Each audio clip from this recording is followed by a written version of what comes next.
you're happy and you know it, clap your hands. Come on, you can do better than that. Let's give it up.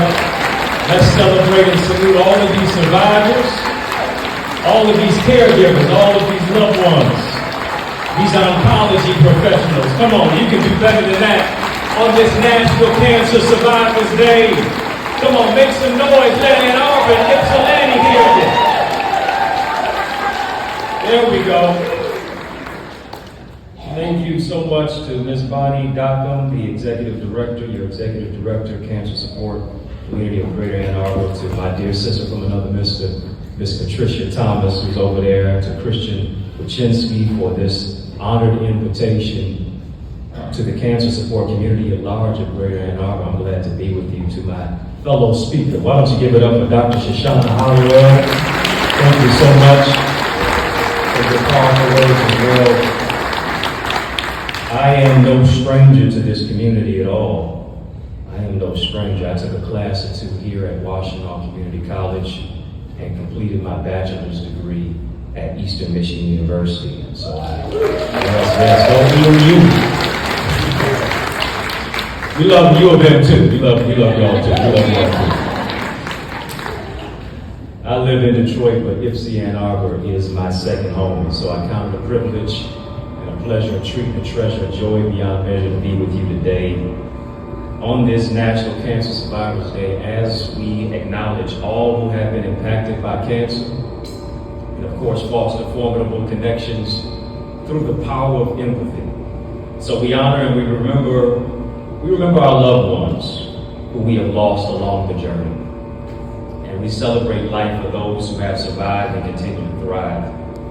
We recognize you and we raise awareness for you as we grapple with the challenges of cancer survivorship. And so I want to empower you today using as a subject, finding the can in cancer.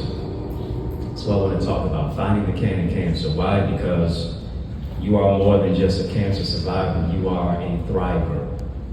We can't promise anything were the words that the doctor said to my mother after I was diagnosed with stage 4 cancer at the age of 15.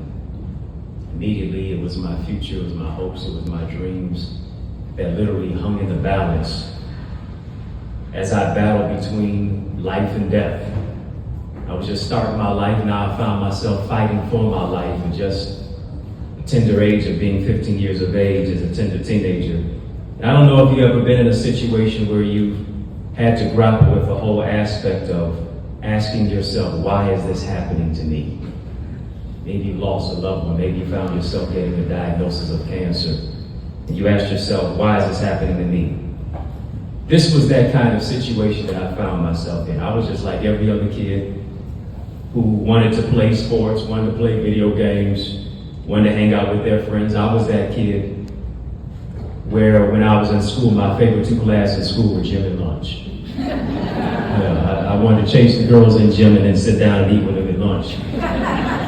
It was in the midst of it that I was having chest pains, and I continued to ignore it because generally as boys becoming men, we're socialized to keep our pain inside. Crying is for girls, what they say. And you just have to man up. And it was that mindset to man up that almost took me out. Question is, how do you respond to life's interruptions? Many of us react, but how do you respond? We become thermometers, but not thermostats.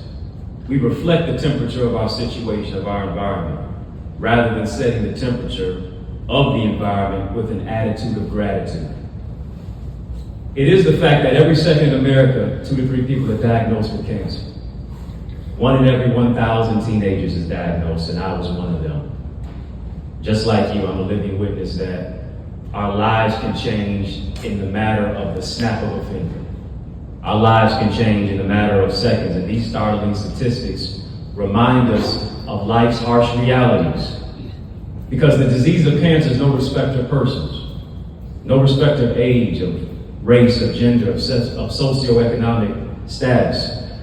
But what we have to do is that we have to remember that the first 3 letters in cancer spells what, y'all? Can. Come on, say it louder than that. Can. You can overcome, you can survive, you can adopt the mentality that you can persevere despite what it is that you go through. Despite the pain, we can be empowered. Despite struggle, there is strength. Despite obstacles, there is opportunity to overcome. Where are my cancer survivors at today? Come on, raise your hands in the air as high as you see yourself going. Yeah, let's give it up for them. We salute you, we celebrate you today because cancer affects so many of us, whether directly or indirectly. There are more than 18 million people living with and beyond cancer in the United States.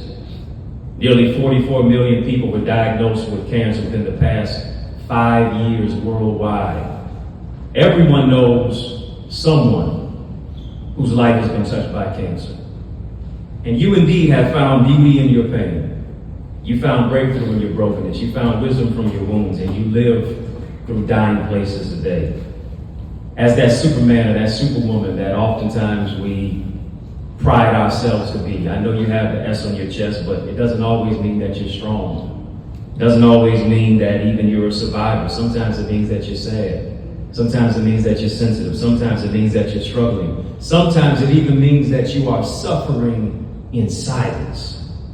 But here today, you're surrounded by teammates who will bring out the best in you, who will empower you to not just go through, but to grow through. Why? Because teamwork will vanquish the nightmare of cancer to make the dream work. You don't just go as high as your dream, but you soar as high as your team. You are a survivor. You're strong. You will succeed. National Cancer Survivors Day is a clarion call to ensure that everyone has access to quality health care. Yeah, let me say that again. This day is a clarion call to ensure that everyone has access to quality health care. It is Dr. Martin Luther King Jr. who said, of all the forms of inequality, injustice in health is the most shocking and inhuman, because it often results in physical death. Whether you're on Medicare or Medicaid, we must provide aid to the least, the last, the lost, the left out, the overlooked, the underserved, and the underrepresented. The poor, the less educated, because our physical health, our spiritual, our mental, our emotional, and holistic health is our true wealth. You can't be good to anybody else until you're first good to yourself. You can't pour from an empty cup. In order to refresh others, you have to first be refreshed. Your health is as important as your relationships, your goals, your purpose, and your dreams. And so I'm encouraging you today to take better care of yourself. Develop an exercise regimen. Get proper rest. Eat nutritious meals. You can't fully enjoy life if your health is not a priority. Take time to take care of yourself. There's the writer Mark Twain who said, the only way to keep your health is to eat what you don't want, to drink what you don't like, and to do what you'd rather not. It's important because our communities are grappling with comorbidities connected to cancer, such as diabetes and heart disease, and high cholesterol, stroke, obesity, and high blood pressure. Before we ever change the world, how will we find the can within ourselves to say, yes, I can change my world? And that is by prioritizing our health. It is by being self-aware. It is through the level of our emotional and our relational intelligence. Before we ever change the world, we have to do that. And I'm grateful for nurses who are nurturers by nature. I'm grateful for healthcare professionals who are patient with patience. Grateful for caregivers who handle people with tender loving care. Why? Because people don't care how much you know until they know how much you care. The other day I was in the grocery store and I noticed a little girl and her mother standing behind me. All of a sudden, a noise erupted in the grocery store that I was in. I looked around frantically to find that the little girl had dropped cans of food. Immediately, the little girl's mother unhappily looked down at her daughter, and right before the mother said a mumbling word, the little girl shrugged her shoulders and looked up at her mother and said, "It's what's inside that counts." To you, that may not mean anything, but to me, that means everything. So many times, people have dropped us. So many times, we have dropped what it is that we should have held on to. But the words of a little girl ought to remind you that it's what's inside of you that counts too.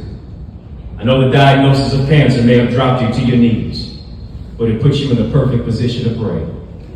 Why? Because if you can look up, you can get up. I know people dropped you. I know people gave up on you. I know people left you for dead. I know people didn't think that you were going to make it, but look at how you brushed your shoulders off. Look at how you shrugged your shoulders. Look at how you kept fighting, and now you live through dying places. It's the determination. It's the wherewithal. It's the never quit. It's the can't give up. It's the crying but conquering mentality that's inside of you that counts. Like that little girl in the grocery store, you ought to shrug your shoulders in the face of every dollar today. You ought to shrug your shoulders to every naysayer and hater. You ought to shrug your shoulders in the face of every diagnosis. You ought to shrug your shoulders and tell yourself, no one or nothing can stop me, because I've got strength inside of me that counts. The first three letters in the word cancer spells can, and I decided that I can, I will, and I must overcome with my determination and the strength of God's healing power. I'm sure you realize that life's tests and trials can teach you lessons. And I learned about the power of persevere through my ordeal with cancer.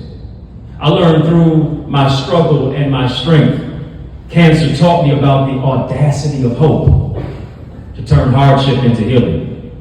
Simply because the worst situations of life can bring out the best in you when you do more than just go through, but you grow through every situation.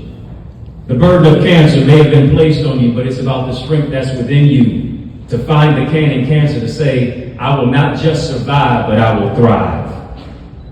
How do you respond to life situations? How do you respond to hardships and life's challenges? Because I'm a living witness that challenges create champions.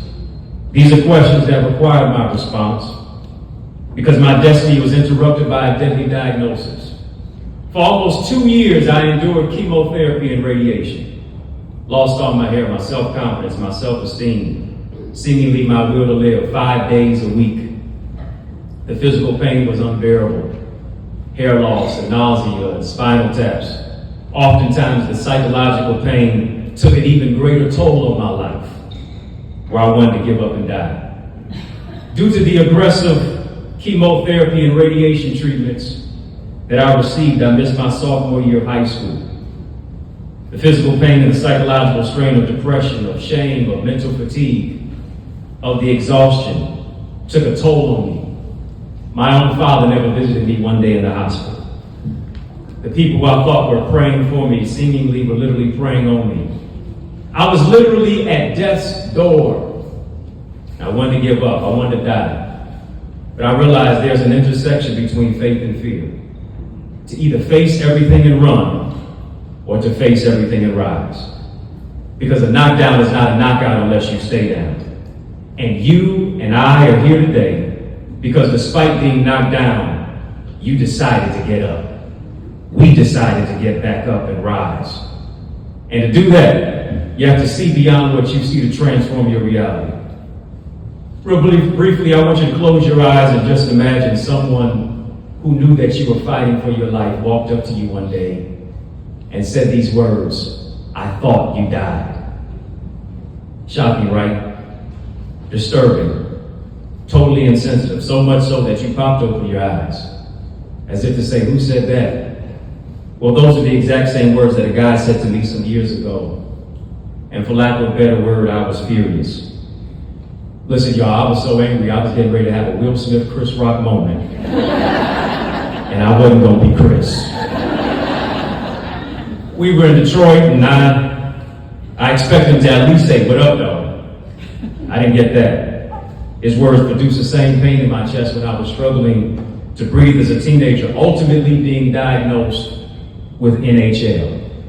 Now, for me, NHL stood for National Hockey League. I said, I'm getting ready to be the youngest owner of the Red Wings. But no, NHL stood for non-Hodgkin's lymphoma. That's right. Stage 4 cancer. Yes, cancer made me cry, but it didn't make me quit. Listen, if we were watching the movie The Color Purple on a screen in here, I tell you, just like Sophia, all my life, I had to fight. Do I got any fighters in here? You fought through the storm. You fought through the rain. You fought through the trial and the pain. You don't look like what you've been through. Look around you. You're not the only one. You're not the only one battling. You're not the only one who fought. You're not the only one in seemingly oftentimes this lonely fight to overcome stage 4 cancer. It was by God's grace. It was the fact that I have a praying mother and a mama who pushed me through. Many of the people who I thought were praying for me were literally praying on me, sitting on the sideline expecting my demise. Lost my hair, my self-confidence, my self-esteem, my will to live. I was depressed. I was mentally discombobulated. I wanted to give up. I wanted to quit. I wanted to throw in the towel. Very few people thought that I would make it. But today I stand before you as a 24-year survivor. 2024 marks 24 years of me being cancer-free. Today I stand before you as a best-selling author of 16 books. I stand before you as the founder of the mentoring and literacy program, Voice to Books, empowering our young brothers to read, lead, and succeed through literacy, leadership, and life skills enrichment. I stand before you today as a President's Volunteer Service Award and a Lifetime Achievement Award from the White House. I stand before you today as an international speaker and a servant leader. Why? Because service is the rent we pay for the space we occupy. By God's grace, I persevered to not only survive, but to thrive by fighting the can of cancer. People gave up on me, but I didn't give up on me. I just drove up an hour to Ann Arbor to tell you to quit quitting, to tell you to stop stopping, telling you to don't give up, but to keep on looking up. Don't let doubters, don't let cynics, don't let critics, don't let skeptics put a period where God placed a comma. Because as long as you have a pulse, you have a purpose. You have been chosen to be a change agent. You've been chosen to be a trendsetter. You've been chosen to be a trailblazer, an innovator, a dominator, a mover and a shaker, a record breaker, and a history maker. Do what's never been done before. Go where you've never gone before. So I stand before you today. And as I stand before you today, I can also stand before that same guy who said those words to me. I thought you died. And I can look at him and tell him today, you thought wrong. Because as you can clearly see, I didn't die, I multiplied. Whatever you do, multiply your gifts, multiply your talent, multiply your purpose, multiply your vision, multiply your community, multiply and bring unity. Multiply because you have survived, and now it's time to thrive. Cancer Support Community of Greater Ann Arbor, let's thrive together and triumph to find the can in cancer.